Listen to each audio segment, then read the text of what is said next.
Hello बच्चों, on 247 के online platform पे आपका बहुत बहुत स्वागत है। जैसा कि आपको नोटिफिकेशन मिल चुका है कि आज से हमारा क्लास 9 और 10th का बेसिक साइंस का एक सीरीज शुरू हो रहा है, जिसमें आपको बिल्कुल हम जीरो लेवल से साइंस को सिखाएंगे और आपको साइंस का हीरो बनाएंगे। साइंस से फिर आपको डर नहीं लगेगा, केमिस्ट्री फिजिक्स आपको रटने की आवश्यकता नहीं पड़ेगी। हम आपको एक एक एक्सपेरिमेंट को डिटेल से समझाएंगे, केमिस्ट्री में एक एक रिएक्शन को बताएंगे और फिजिक्स में भी एक्सपेरिमेंट के विद द हेल्प ऑफ आपको हम एक्सप्लेन करेंगे कि कैसे क्या होता है। तो आप सीखेंगे उम्मीद है, और लगातार ये क्लास आपको हमेशा शाम में 7 बजे तक उपलब्ध हो जाएगा, है ना। एक क्लास 9 का, एक क्लास 10 का। तो ये क्लास उनके लिए बहुत महत्वपूर्ण हो जाता है जो 9th में अभी अभी आए हैं, और कुछ जो 10th में बच्चे चले गए हैं वो इसको बेसिक क्लास में मान करके देख सकते हैं। लेकिन 10th बोर्ड के लिए एक स्पेशल क्लास आते रहेगा, लेकिन आप भी इसे देख सकते हैं। तो साइंस से हम लोग शुरू करेंगे, और साइंस में पहला हम लोग शुरू करेंगे केमिस्ट्री, है ना। तो जैसे आपको केमिस्ट्री के बारे में पता है कि क्या पढ़ेंगे इसमें, 8th क्लास में आप पढ़ के आए होंगे कुछ कुछ, तो 8th में जो पढ़ना था उसी से थोड़ा सा बड़ा रूप हो जाता है, और 9th का क्लास साइंस का, है ना, बहुत ही महत्वपूर्ण हो जाता है। ये आगे सभी एग्जाम में आपको इसको देखने को मिलेगा। तो केमिस्ट्री में हम लोग क्या पढ़ते हैं, तो हम लोग केमिस्ट्री का अगर परिभाषा देखा जाए तो कहा जाता है कि रसायन शास्त्र विज्ञान का वह शाखा है जिसमें हम पदार्थ के भौतिक और रासायनिक संरचना गुण के बारे में अध्ययन करते हैं। पदार्थ के बारे में ये पढ़ते हैं हम लोग कि कैसे ठोस है, कौन सा गैस है ना, कौन सा कार्बनिक पदार्थ है, कौन अकार्बनिक पदार्थ है, धातु क्या होता है, किस गुण के कारण हम उसे धातु कहते हैं। ये सारी बात की जानकारी आपको केमिस्ट्री में मिलती है। अब इन सभी वस्तुओं को कहा क्या जाता है, तो इन्हें कहा जाता है पदार्थ, है ना। बिल्कुल आप आसानी से सीखने का प्रयास करेंगे तो बहुत आपको आसान लगेगा साइंस मेरे साथ पढ़ करके, है ना। कोई रटने की आवश्यकता नहीं है, है। इसे क्या कहते हैं, पदार्थ। अंग्रेजी में कहा जाता है मैटर, लेकिन वो वाला मैटर नहीं कि हाँ आज मैटर कुछ हो गया, लड़ाई हो गया, क्या मैटर है, वो मैटर बात वाली मैटर नहीं है ये, है ना। ये है पदार्थ, इसी को अंग्रेजी में कहा जाता है मैटर। तो सबसे पहले जानेंगे कि पदार्थ होता क्या है। रसायन शास्त्र जो है पदार्थ का परिभाषा देता क्या है, तो बहुत ही आसान, है ना। कहता है रसायन शास्त्र में कि वह वस्तु जो स्थान घेरे, है ना, स्थान घेरे एवं उसमें कुछ द्रव्यमान हो, है ना, कुछ द्रव्यमान हो, उसे हम लोग क्या कहेंगे, पदार्थ कहेंगे। बहुत आसान परिभाषा है ना। कि वैसा जो भी वस्तु, कोई भी वस्तु जिसमें कुछ न कुछ द्रव्यमान हो और कुछ न कुछ स्थान घेरे, है ना। जो स्थान घेरता है उसी को कहते हैं आयतन। तो वैसा कोई वस्तु जिसमें आयतन हो और उसमें द्रव्यमान हो, उसे हम लोग पदार्थ कहेंगे। अब आप सोच के देखें, अपने आसपास नजर दौड़ाओ, क्या दिख रहा है। कोई वस्तु, फैन दिख रहा होगा, जिस चेयर टेबल पे बैठे होंगे वो दिख रहा होगा, जिस पेन से आप लिख रहे हैं वो दिख रहा होगा, जिस मोबाइल में आप देख रहे हैं मेरा क्लास वो दिख रहा होगा। तो अब आप सोचिए कि ये जो वस्तु है, मोबाइल है ना, कलम है, कुर्सी है, टेबल है, पंखा है ना, जिस ईंट से दीवार बना है वो ईंट दिख रहा है आपको, तो क्या ये दोनों गुण इसमें है, वो कुछ न कुछ जगह घेर रहा है और साथ साथ उसमें कुछ द्रव्यमान भी है ना। तो वो भी पदार्थ है आपका। जैसे ये मार्कर, है ना, ये देखिए यहाँ पे है तो कुछ न कुछ स्थान कवर कर रहा है ये। इसे हम लोग अगर तौलेंगे, वेट करेंगे इसका, तो कुछ न कुछ द्रव्यमान निकल करके आएगा, कम ही आएगा, कुछ तो निकल करके आएगा, यानी इसके अंदर द्रव्यमान भी है। तो दुनिया की वैसे सभी वस्तु, सजीव हो, निर्जीव हो, प्राकृतिक हो, मानव निर्मित हो, जो भी वस्तु आपको आसपास दिखाई दे रहा है, सबका सब पदार्थ है। सबका सब क्या है, पदार्थ है। तो सबका सब क्या है, पदार्थ है। तो यही हम लोग कहेंगे कि वैसा वस्तु जो स्थान घेरे, जिसमें कुछ न कुछ द्रव्यमान हो, उसे हम पदार्थ कहते हैं। बहुत आसान बात है ना। तो ये हो गया आपका पदार्थ। अगर उदाहरण की बात करें तो पदार्थ के उदाहरण आप कुछ भी दे सकते हैं। कलम लिख सकते हैं आप, है ना, पेड़ लिख सकते हैं आप, कुछ भी, है ना, जल लिख सकते हैं, है ना, वायु लिख सकते हैं। ये सारे के सारे क्या हैं, पदार्थ है। जो भी स्थान गिरेगा जिसमें कुछ न कुछ द्रव्यमान होगा वो सारे के सारे पदार्थ है।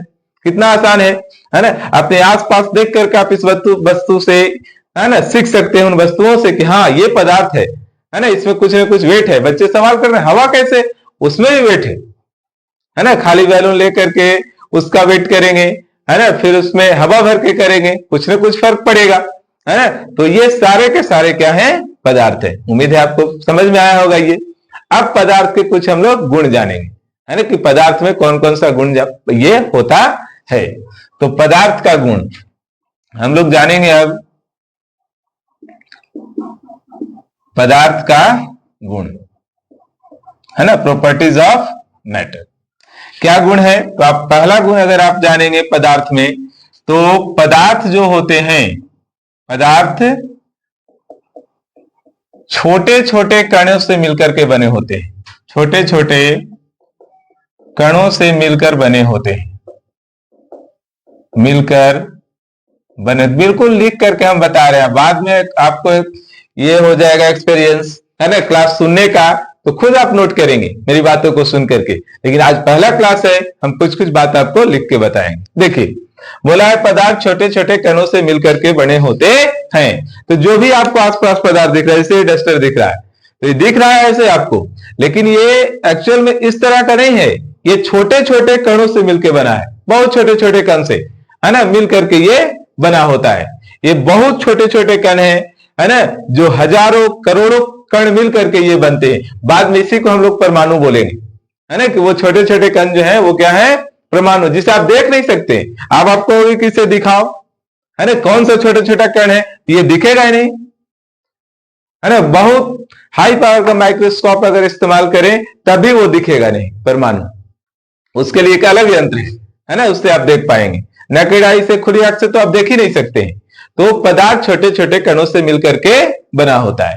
कैसे समझेंगे, तो जैसे ईंट से आप लोग खेलते थे, ईंट घिस करके पाउडर बन गया वो, है ना, तो बड़ा ईंट था और उसको घिसते गए पाउडर बना, कितना छोटा बना, और वो छोटा सा कण भी जो है सो करोड़ों कण से मिलकर के बना है, जो पाउडर बन करके आया। समझ रहे हैं, तो इतने छोटे छोटे कणों से मिलकर के पदार्थ बना होता है। एनसीईआरटी में एक बहुत सुंदर एक्सपेरिमेंट दिखाया है, जिसमें ना 3 बीकर लेकर के वो किया है उसमें, कि इसमें कॉपर सल्फेट का विलयन डाला। कॉपर सल्फेट क्या होता है, चिंता करने का बात नहीं है। फॉर्मूला मेकिंग जब हम लोग पढ़ेंगे, कैसे फॉर्मूला बनाया जाता है, अणुसूत्र कैसे लिखा जाता है, वहां हम आपको बताएंगे, है ना। तो इसे अगर 100 ml पानी लेकर के इसमें कॉपर सल्फेट का विलयन डाला ना, तो इसका रंग नीला हो गया, है ना, हल्का नीला। अब इसमें से क्या किया कि एक टेस्ट ट्यूब में फिर 10 ml निकाले हैं इस विलयन को, और दूसरे बीकर में फिर इसमें डाले। तो इस रंगीन विलयन को जब इसमें डाले हैं तो इसका रंग भी नीला हो गया। ऐसे करते करते गए 4-5 बीकर में किए हैं, तो सब में ये नीला रंग प्रदर्शित होते जाता है। तो समझो कितना छोटा कण होगा कि इस कण में जा रहा है और फैल करके उसको नीला कर दे रहा है, जबकि 2-4 दाना सिर्फ इसमें डाला गया था कॉपर सल्फेट का। तो इतने छोटे छोटे कणों से मिलकर के बने होते हैं, समझ गए होंगे आप। तो पदार्थ छोटे छोटे कणों से मिलकर के बने होते हैं। अच्छा, अब है पदार्थ के जो कण होते हैं, पदार्थ के कण हमेशा गतिशील रहते हैं, हमेशा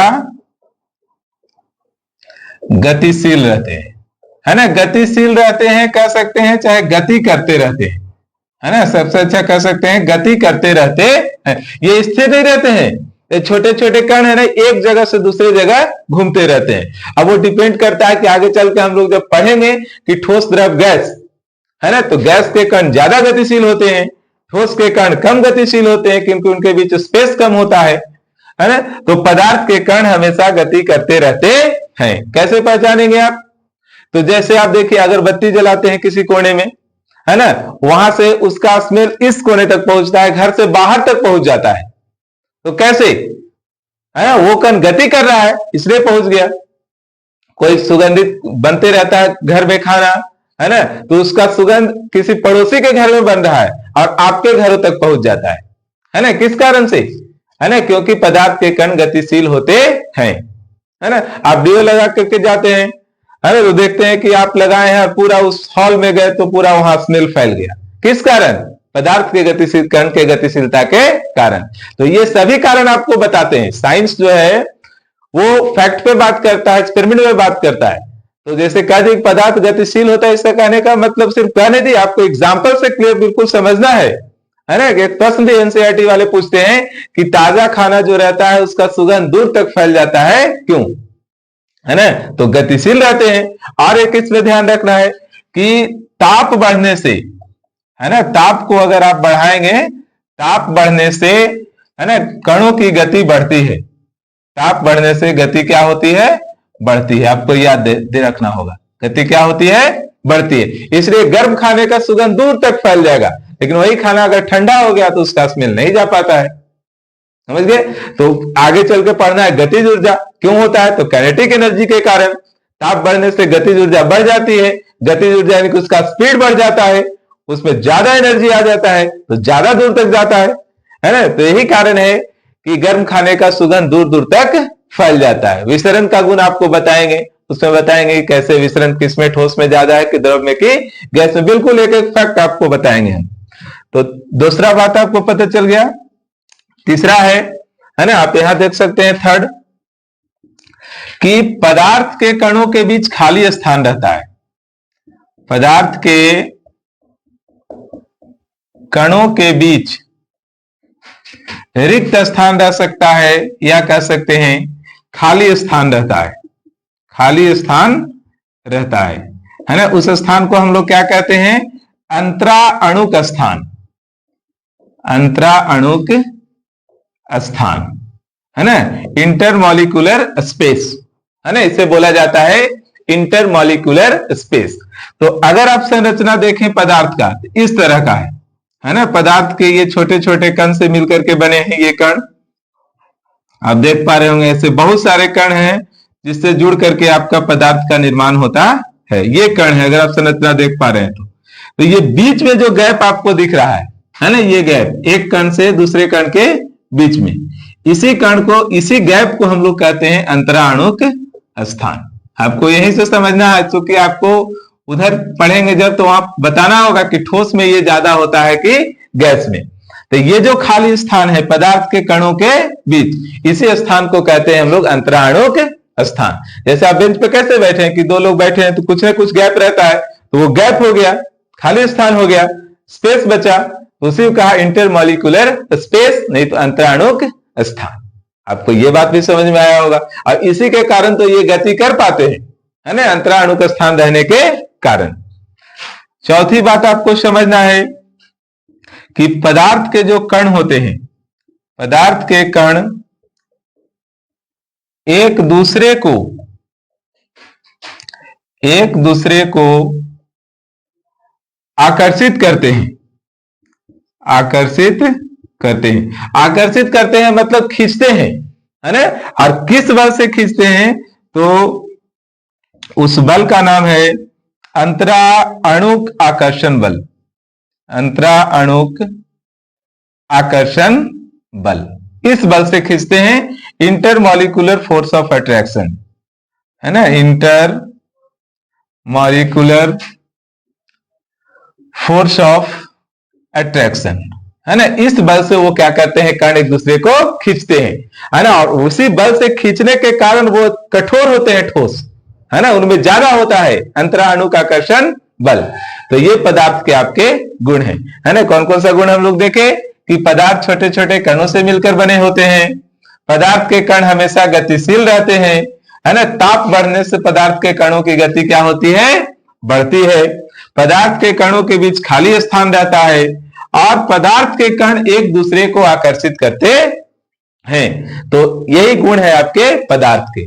और इसी गुण में कम और अधिक होने के कारण पदार्थ को वर्गीकृत कर दिया गया, पदार्थ को बांट दिया गया। ये सारे के सारे पदार्थ के भौतिक गुण हम लोग पढ़ रहे हैं।